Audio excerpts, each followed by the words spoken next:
This presentation is brought to you by Arizona State University's Julian Wrigley Global Institute of Sustainability and a generous investment by Julian Wrigley.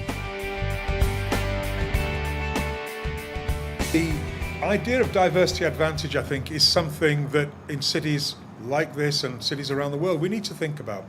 We often think of diversity as being something we need to manage, something to be controlled, that diversity is a problem to be solved. This book takes you on a completely different journey, that diversity is an advantage, a creative advantage. And if you think about a lot of multinational businesses, what they did was 40 years ago, they realized if you want to get into new markets, you need to look like those markets.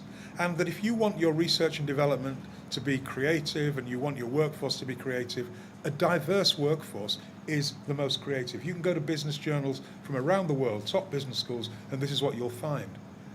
Why haven't our cities understood that? I mean, do you know any cities in the world that truly celebrate diversity, that see diversity as an advantage to be leveraged? I don't know many. Most cities still see diversity as a problem. Now, what do I mean then by the intercultural city? What is this? Well, take a city like Boston.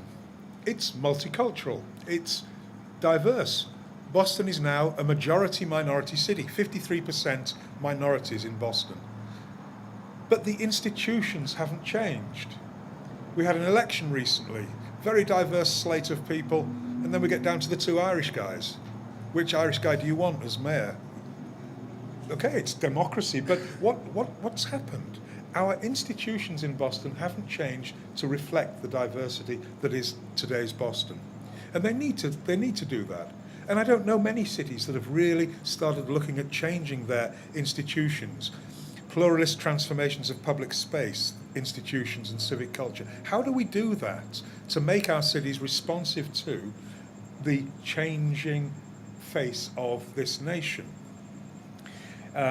Some of my students got thinking about this as urban planners, and we were very much sobered by looking at the concept of cultural competency. And if anybody, you would think urban planners, these people who have to work with communities on thinking about how do you want your public spaces, do you want an urban garden here? You'd think urban planners would be culturally competent.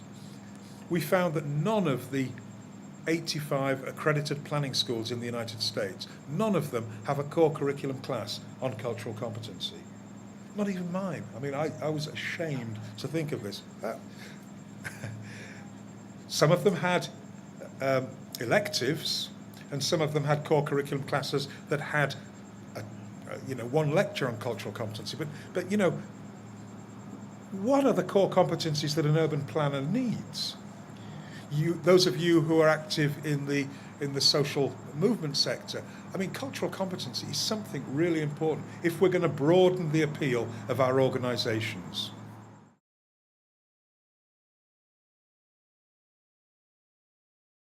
This presentation is brought to you by Arizona State University's Julian Wrigley Global Institute of Sustainability for educational and non-commercial use only.